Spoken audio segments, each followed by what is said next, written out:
अस्सलाम वालेकुम क्लास। इससे पहले लेक्चर में हमने ये देखा था कि जब किसी एक कमोडिटी की प्राइस चेंज होती है while the price of consumer के कम्बिनेशन के लिए कंज्यूमर के बिहेवियर में क्या चेंजेस आते हैं। तो इससे आगे हम मूव करते हैं कि ये जो कम्बिनेशन चेंज होते हैं कंज्यूमर की, जब price of one commodity change होती है तो उसमें जो चेंज आता है जिसको हमने प्राइस इफ़ेक्ट कहा था, उसके दो पार्ट्स होते हैं। वो प्राइस इफ़ेक्ट दो तरीक़ों से कंज्यूमर पे असरअंदाज होता है। एक उसमें इनकम इफ़ेक्ट होता है और एक उसका सब्स्टिट्यूशन इफ़ेक्ट होता है। हम ये देखते हैं कि इनकम इफ़ेक्ट किस तरह उसमें अप्लाई होता है और सब्स्टिट्यूशन इफ़ेक्ट कैसे अप्लाई होता है। When price of x decreases, demand of x increases. There are two factors involved to increase in demand of X commodity. One is substitution effect of price fall and other one is income effect of price fall.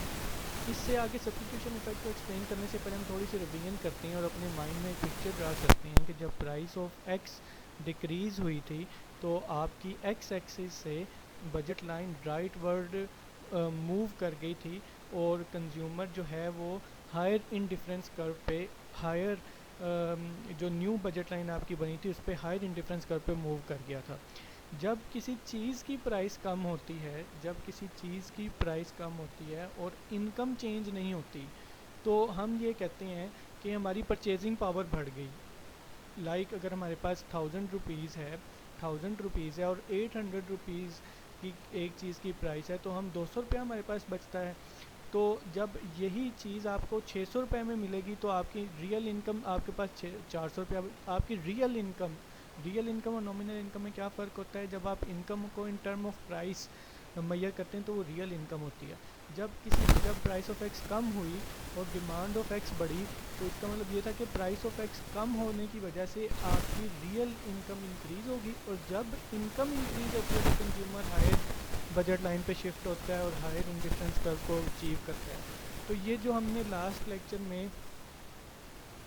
Lecture के अंदर जो हमने ये काम किया था जिसमें price effect देखा था तो कंज्यूमर हायर इंडिफरेंस कर्व पे शिफ्ट हुआ था। वो रीज़न क्या थी, क्योंकि रियल इनकम का जो इफ़ेक्ट था वो इसमें फॉल कर रहा था, वो इस पर अप्लाई हो रहा था तो कंज्यूमर हायर इंडिफरेंस कर्व पे शिफ्ट कर गया। अगर हम इस रियल इनकम इफ़ेक्ट को कांस्टेंट कर देते हैं, अगर हम इस रियल इनकम इफ़ेक्ट को अप्लाई नहीं होने देते कंज्यूमर पे, तो कंज्यूमर हायर इंडिफरेंस कर्व पे शिफ्ट हो सकेगा नहीं। फिर वो जो न्यू बजट लाइन बनी है उस न्यू बजट लाइन पे जो हायर इंडिफरेंस कर्व है उस पर मूव नहीं हो सकेगा। और दूसरी साइड पे प्राइस ऑफ एक्स तो कम हुई है, प्राइस ऑफ एक्स कम होने से डिमांड ऑफ एक्स भी बढ़नी चाहिए। तो सब्स्टिट्यूशन इफ़ेक्ट क्या है। सब्स्टिट्यूशन इफ़ेक्ट ये होगा कि जब किसी चीज़ की प्राइस कम होती है तो प्राइस कम होने की वजह से जो रियल इनकम इफ़ेक्ट आता है उसको अगर कांस्टेंट रख दिया जाए तो कंज्यूमर अपनी डिमांड को बढ़ाता है उसी पहले वाले सेटिस्फेक्शन लेवल या पहले वाले इंडिफरेंस कर्व पे रहते हुए अपनी डिमांड को बढ़ाता है। This is called substitution effect. What will be the effect on consumer's equilibrium if the price of X falls and consumer increases the purchase of commodity X, but it is assumed that there is no increase in real income and he remains on the same level of indifference curve. ये substitution effect है। So income and substitution effects को हम देखते हैं। Substitution effect हमने देख लिया कि the change in quantity demand resulting from a change in relative price of a good and assuming the original level of utility is maintained. Original level of utility is maintain का मतलब क्या है कि जो पहले वाला ओरिजिनल इंडिफरेंस कर्व था जो आपकी ओरिजिनल यूटिलिटी को शो कर रहा था उसी पे रहते हुए आपने डिमांड को इंक्रीज़ करना है जिस चीज़ की प्राइस कम हुई है। तो this is called substitution effect. Income effect क्या है। The effect on the quantity demanded that results from the change in purchasing power of a given income when the price of a good changes। जब हम purchasing power को consider करते हैं, जब हमने real income effect को consider करना है जो कि वो रियल इनकम इफ़ेक्ट किस वजह से आया है, किसी एक चीज़ की प्राइस में कमी की वजह से, तो उसको हम इनकम इफ़ेक्ट कहेंगे। हम इसकी अब डायग्राम बनाते हैं और एक एग्जांपल लेते हैं। हमारे पास बनानाज हैं और ऑरेंजेस हैं। This analysis breaks down the effect of a fall in the market price of oranges into an income effect and substitution effect. ये सिचुएशन है कि दो चीज़ें हैं, बनाना और ऑरेंज, उसके दरमियान कम्बिनेशन है और ये इक्विलिब्रियम आया हुआ है जिस पे IC1 और BL1 है, अभी तक कोई चेंज नहीं आया। अब हम एज्यूम करते हैं कि ऑरेंजेस जो हैं वो चीप हो जाते हैं, सस्ते हो जाते हैं एज़ कम्पेयर्ड विद बनाना।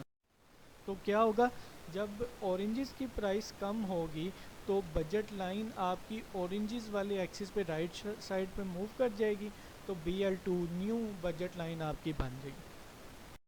तो इस पे कंज्यूमर, अगर अब कंज्यूमर को ऑरेंज सस्ते मिल रहे हैं तो कंज्यूमर की रियल इनकम बढ़ गई है।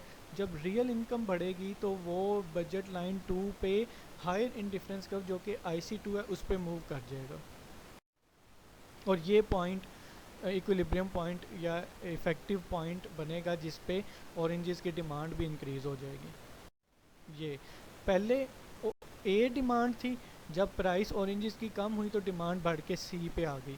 और ये क्या है, ये अभी प्राइस कम होने की वजह से रियल इनकम बढ़ी थी तो वो हायर इंडिफरेंस कर्व पे शिफ्ट हुआ है। ये टोटल प्राइस इफेक्ट है, ये आपका प्राइस इफेक्ट है। अब इस प्राइस इफेक्ट के दो हिस्से होंगे, वो हम देखते हैं कौन कौन से। So cheaper oranges leads to an expansion of demand. जब ऑरेंज चीप हुए तो उन्होंने ऑरेंजेस की डिमांड को एक्सपेंड कर दिया from A to C. So how much is due to oranges now relatively cheaper than bananas? Real income has increased with price fall. ये वही बात है सारी एक्सप्लेन जो मैंने आपको कर दी है कि बनानाज सस्ते हो गए जिसकी वजह से रियल इनकम कंज्यूमर की बढ़ गई। अच्छा, यहाँ तक तो था कि रियल इनकम आपकी बढ़ी है जिसकी वजह से आप हायर इंडिफरेंस कर्व पे शो हो गए। अब हम क्या करते हैं, to eliminate the income effect, वो जो रियल इनकम इफ़ेक्ट आया था उसको हम एलिमिनेट कर देते हैं, उसको हम कांस्टेंट कर देते हैं। जब इनकम ही आपकी रियल इनकम ही कांस्टेंट होगी जिसकी वजह से उसने IC2 पे हायर इंडिफरेंस कर्व पे जाना था, हायर बजट लाइन पे जाना था, जब उसकी रियल इनकम ही हमने उसका इफेक्ट ही ख़त्म कर दिया, उसको एलिमिनेट कर दिया, तो क्या वो हायर बजट लाइन या हायर इंडिफरेंस कर्व पे जा सकता है? नहीं, फिर नहीं जा सकता। फिर उसको अपनी डिमांड को ऑरेंजेस को इंक्रीज़ करना पड़ेगा, लेकिन अपने पुराने वाले IC पे रहते हुए। तो हम क्या करेंगे, हम जो नई बजट लाइन बनाई थी ना BL2, उसके पैरेलल उसी स्लोप की एक dotted line, dotted budget line, एक सब्सटीट्यूटेड लाइन उस लाइन के नीचे ड्रा करेंगे, न्यू बजट लाइन के नीचे, जो पहले वाले इंडिफरेंस कर्व को टच करेगी, पहले वाले इंडिफरेंस कर्व को टच करेगी। तो यहाँ पे जो ग्रीन डॉटेड लाइन है ये BL2 के पैरेलल डाउनवर्ड ड्रा की गई है, जो कि IC1 को और पहले वाले रियल, जो कि उसका रियल IC था, जो कि उसकी रियल यूटिलिटी थी, उस पर टच कर रहा है। ये क्यों कर रहा है? क्योंकि हमने उसकी रियल इनकम इफेक्टिव एलिमिनेट कर दिया। जब रियल इनकम इफेक्ट एलिमिनेट कर दिया तो वो हायर इंडिफरेंस कर्व पे अचीव नहीं कर सकता, उसको उसी इंडिफरेंस कर्व पे रहते हुए अपनी डिमांड को इंक्रीज़ करना पड़ेगा। तो जब इस तरह हमने उसको किया तो ये जो दरमियान में एक इक्विलिब्रियम न्यू बना है IC1 पे, ये इस पे कंज्यूमर आएगा। तो ये अब क्या हुआ है कि कंज्यूमर का रियल इनकम इफ़ेक्ट हमने एलिमिनेट कर दिया। तो कंज्यूमर का रियल इनकम एलिमिनेट करने की वजह से कंज्यूमर ने अपने पहले वाले यूटिलिटी लेवल को मेंटेन रखते हुए अपनी डिमांड ऑफ ऑरेंजेस बढ़ाई हैं। ये A से B पे आ गया, डिमांड भी बढ़ गई, रियल इनकम इफेक्ट कांस्टेंट होने की वजह से वो पहले वाले इंडिफरेंस कर्व पे भी रहा। This is called the substitution effect. So consumer buy more oranges because they are now cheaper than bananas. Movement from A to B is the substitution effect. जो मूवमेंट हुई है A से B से, this is called the substitution effect. अच्छा, अब यहाँ से जब A से B पे आया है तो यहाँ पे आने के बाद अगर दोबारा हम उसके इनकम इफेक्ट को कांस्टेंट जो किया हुआ था वो अनकांस्टेंट कर दें तो दोबारा वो हायर इंडिफरेंस कर्व पे चला जाएगा IC2 पे। तो यानी B से C तक का इफेक्ट क्या है? This is called the income effect. A to B is called the substitution effect and B to C is called the income effect and whole A to C जो कि सबसे पहला effect था, जो सबसे पहले हमारे पास आया था due to decrease in price. तो जो ए से सी तक का गैप है, जो इफेक्ट है, this is called the price effect. So price effect is equals to the substitution effect, that is A to B plus income effect, that is B to C.